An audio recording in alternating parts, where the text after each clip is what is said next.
Bismillahirrahmanirrahim. Assalamualaikum warahmatullahi wabarakatuh. Waalaikumsalam warahmatullahi wabarakatuh.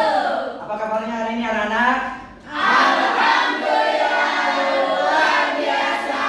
Allahu Akbar. Baik anak-anak. Di sini apakah ada yang izin ataukah sakit? Ada. Yang pada sehat semua ya. Baik, di sini Bapak akan menayangkan video tentang pembelahan sel. Ada bersemangat ya? Ya. 3. Baik, sebelum pembelajaran dimulai, alangkah lebih baiknya kita mulai dengan membaca doa terlebih dahulu. Silakan ketua kelasnya akan segera dipimpin untuk membaca doa. Baik, sebelum pembelajaran alangkah baiknya kita membaca doa. Membaca doa dimulai. Selesai.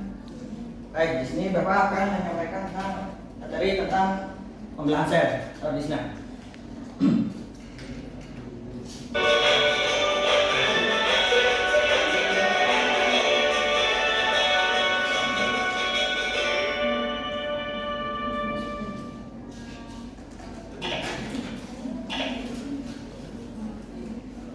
Halo teman-teman, selamat datang kembali di Kia Academy YouTube channel. Semoga teman-teman selalu sehat dan terus semangat. Dalam kehidupan sehari-hari, kita bisa mengamati akar dan batang tumbuhan yang bertambah panjang. Di tubuh kita juga mengalami pertambahan panjang pada kuku atau rambut. Dan kita juga pernah merasakan luka pada kulit yang perlahan-lahan akan sembuh.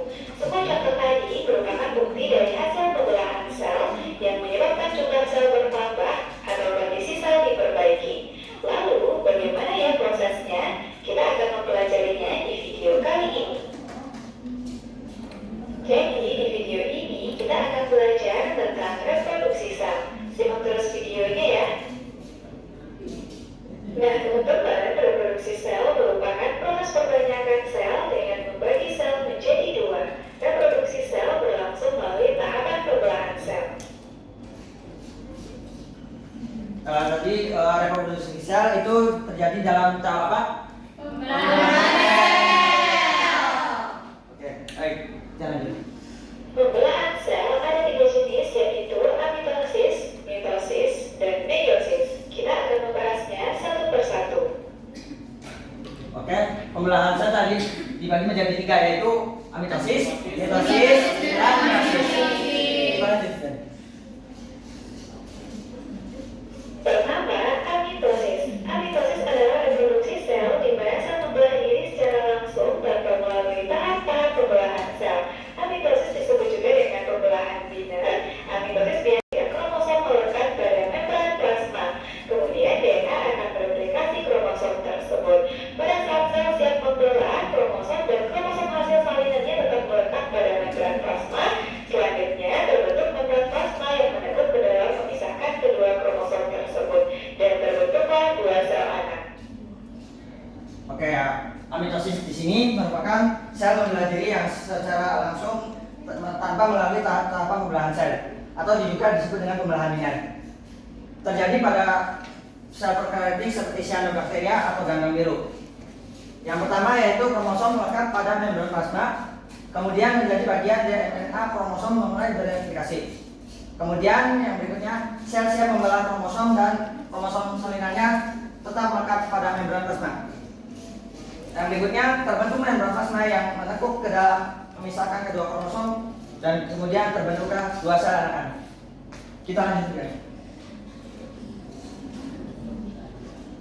Pembelahan sel berikutnya, mitosis. Mitosis adalah cara reproduksi sel di mana sel Tadi misalnya mitosis. Cara reproduksi sel di mana sel membelah melalui tahapan-tahapan yang teratur. membelah melalui tahap-tahap yang teratur.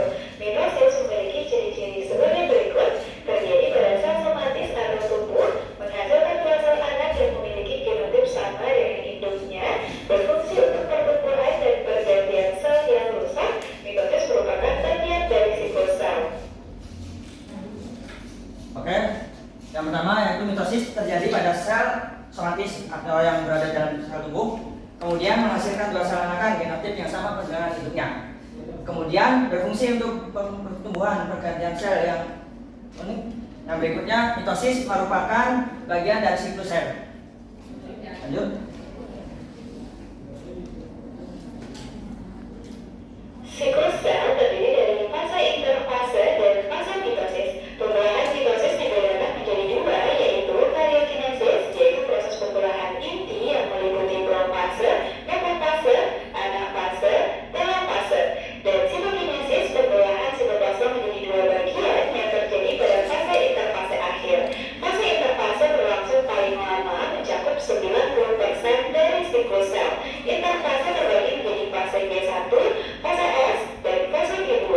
Fase G1 merupakan fase pertumbuhan dan pembentukan protein dari organel sel. Fase S adalah fase penyalinan kromosom. Fase G2 adalah fase sel kembali tumbuh dan bersiap melakukan pembelahan. Oke, yang berikutnya yaitu siklus sel yang terdiri dari fase interfase, fase G1, fase S, dan fase G2. Yang kemudian fase mitosis yang terdiri dari profase, proteomafase, metafase, anafase, dan telofase.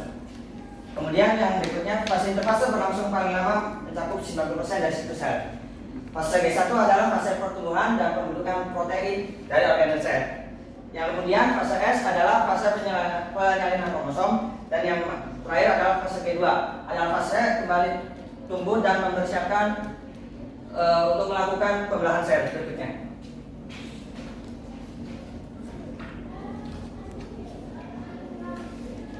Berikutnya, kita akan membahas tahapan-tahapan mitosis mulai dari fase profase, prometafase, metafase, anafase, hingga telofase.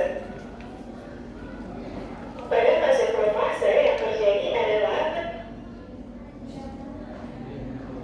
Ya baik, tadi fase mitosis itu ada fase profase, prometafase, metafase, anafase, dan telofase. Pada fase profase yang terjadi adalah benang kromatin memendek membentuk kromatin yang akan berpasangan menjadi kromosom. Kemudian membran nukleus mulai menghilang. Pada prometafase, membran nukleus terfragmentasi sehingga mikrotubula dapat masuk ke nukleus. Kromatin dari setiap kromosom memiliki kinektor yang terletak pada sentromer. Selanjutnya, mikrotubula akan melekat pada kinektor kromosom. Oke, yang berikutnya yaitu fase-fase dari mitosis. Yang pertama yaitu profase. Ini adalah contoh dari membran nukleus dan benang kromatin. Yang pertama, benang kromatin. Benang kromatin akan memendek membentuk kromatin yang akan berpasangan membentuk kromosom. Yang berikutnya, membran nukleus mulai menghilang.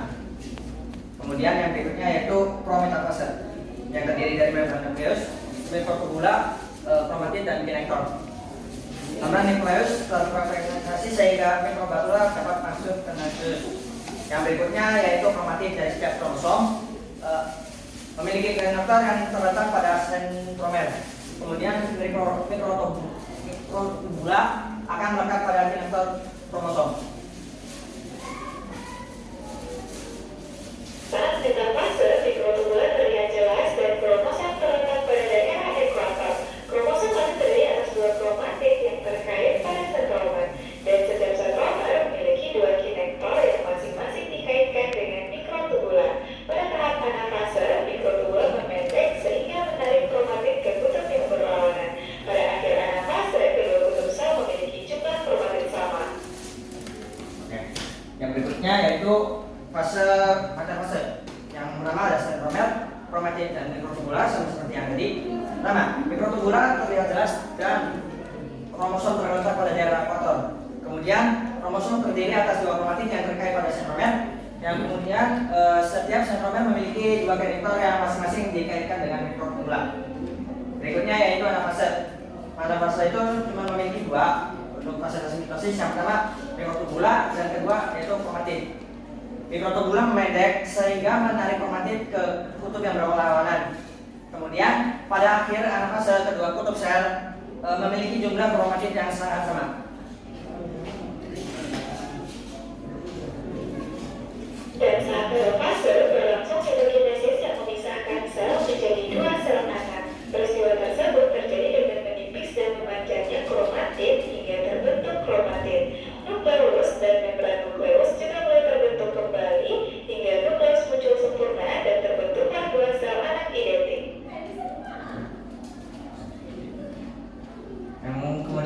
terakhir yaitu fase metastasis terakhir adalah telofase.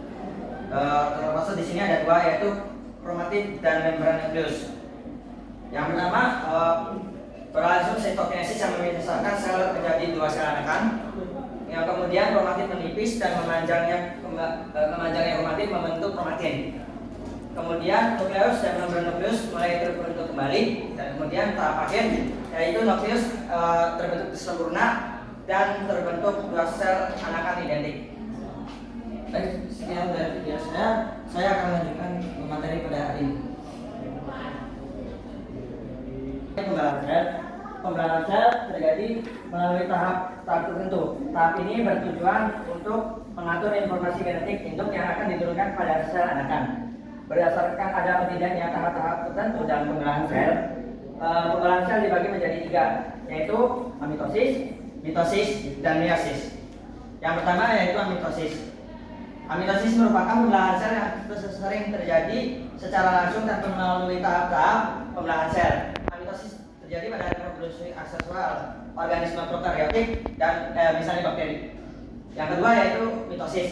Pembelahan mitosis merupakan proses yang menghasilkan dua sel anakan yang identik. Pembelahan mitosis terjadi secara tidak langsung karena melalui tahap-tahap fase pembelahan, atau dikatakan sebagai pembelahan sel tidak langsung yang melibatkan benang-benang gelondong atau mengatur tingkah laku kromosom.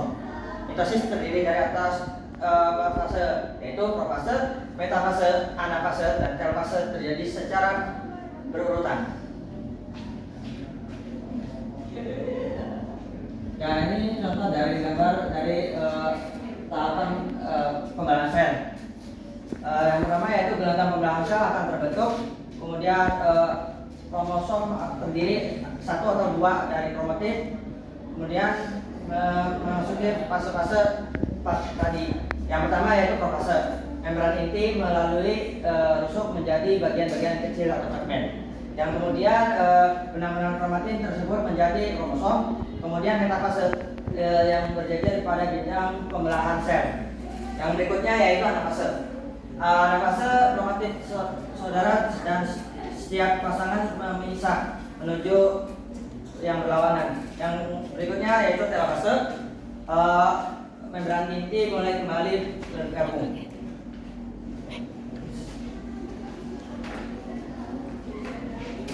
Oke, kita lanjut yang pertama yaitu profase.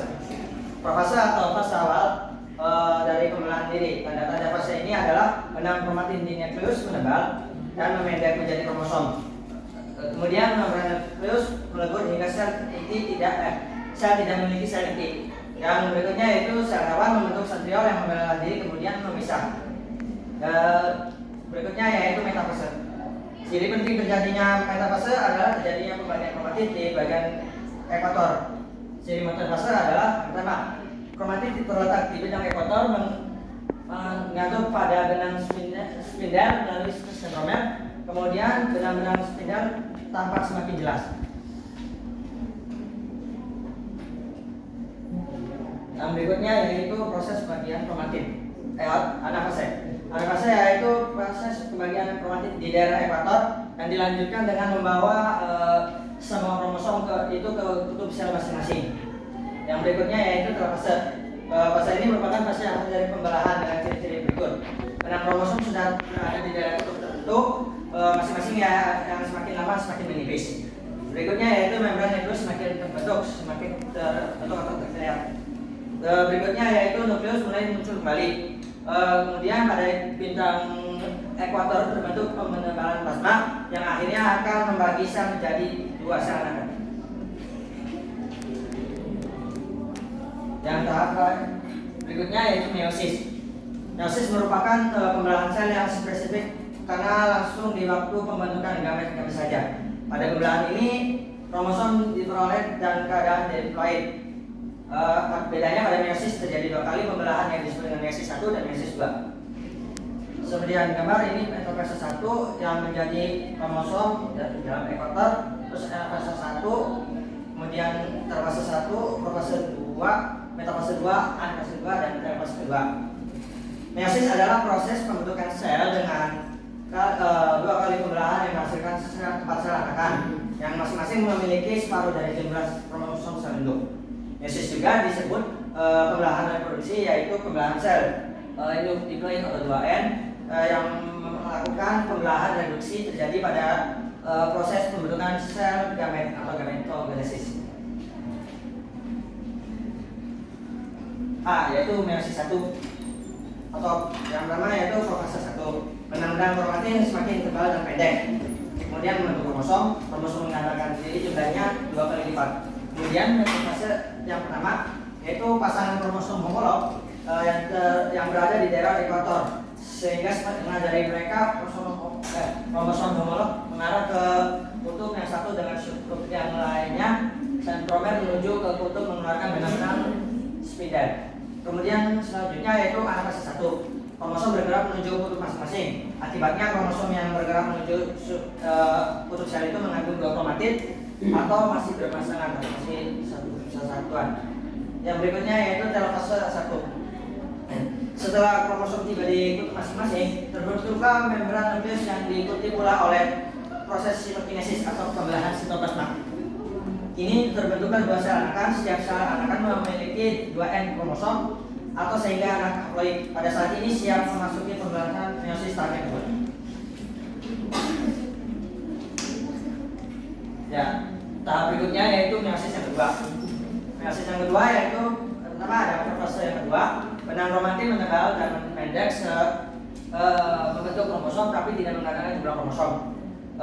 Berikutnya metafase kedua. Kromosom mengumpulkan di daerah ekuator, sementara kromosom mengarah ke kutub masing-masing. Sentromer terbagi menjadi 2 dan mengarah kepada kutub masing-masing. Kemudian fase kedua, kromosom bergerak menuju kutub masing-masing. Yang berikutnya dalam fase kedua, setelah kromosom dikutuk, terbentuklah membran inti. Tiap-tiap inti mengandung kromosom haploid. Selanjutnya diikuti sitokinesis sehingga sel anakan yang dihasilkan 4 atau haploid. Mungkin ini cukup dari saya. Berikutnya saya akan membagikan LKPD.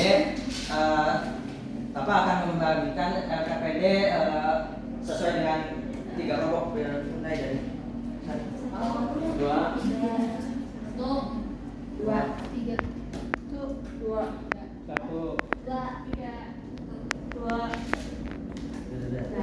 Sudah. Baik.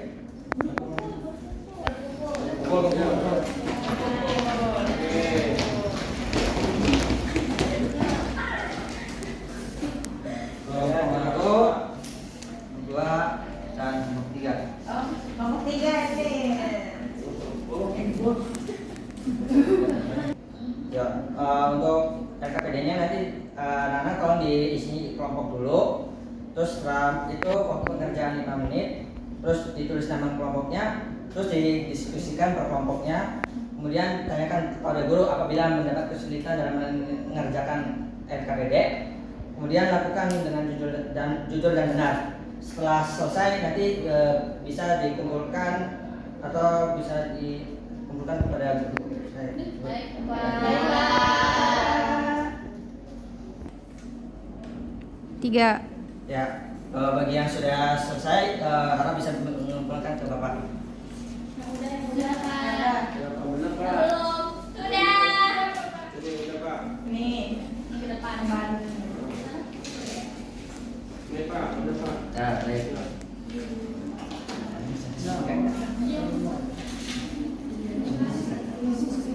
Tiga. Ya. Oke, di sini Bapak akan mengasihkan soal krisis.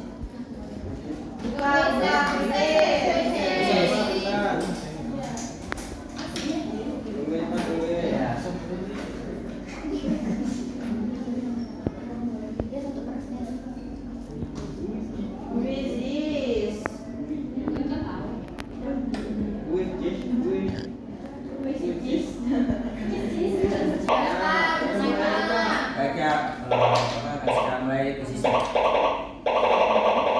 3.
bisa kalian aja.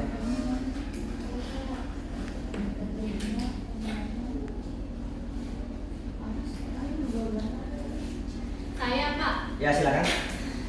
Tadi belajar mengenai pembelahan sel. Ya. Pembelahan sel itu terdapat beberapa fase. Terdapat beberapa itu dah pokoknya itu jenis. Ada mitosis, meiosis, sama mitosis. Mitosis yaitu. Nah, kemudian tadi ada fase-fasenya. Ada profase, metafase, anafase, sama telofase. Sudah Pak. Oke, baik, cukup ya. Untuk minggu depan nanti Bapak akan mengadakan praktek untuk pembelajaran sel ya nanti ya. Oke. Mungkin cukup sekian dari Bapak. Sebelum Bapak akhiri silakan ketua kelasnya untuk menutup ininya dengan doa penutup. Silakan ketua kelasnya. Baik,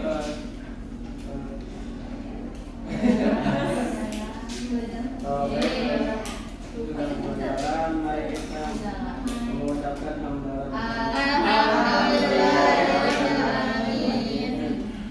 Mungkin cukup sekian dari saya. Kurang lebihnya mohon maaf. Assalamualaikum warahmatullahi wabarakatuh. Waalaikumsalam warahmatullahi wabarakatuh. Perkenalkan, nama saya Gina Nur Fitriani dengan NIM 2108106003. Di sini saya akan mereview apa sih hasil pertampilan dari Jadwiko. Nah, untuk awalan itu udah bagus awalannya, terus ada doanya, terus tapi kekurangannya untuk awalan itu di Jadwiko belum mereview materi sebelumnya.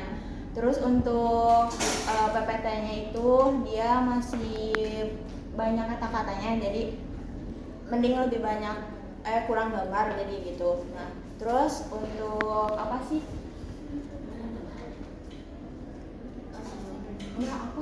Nggak tahu.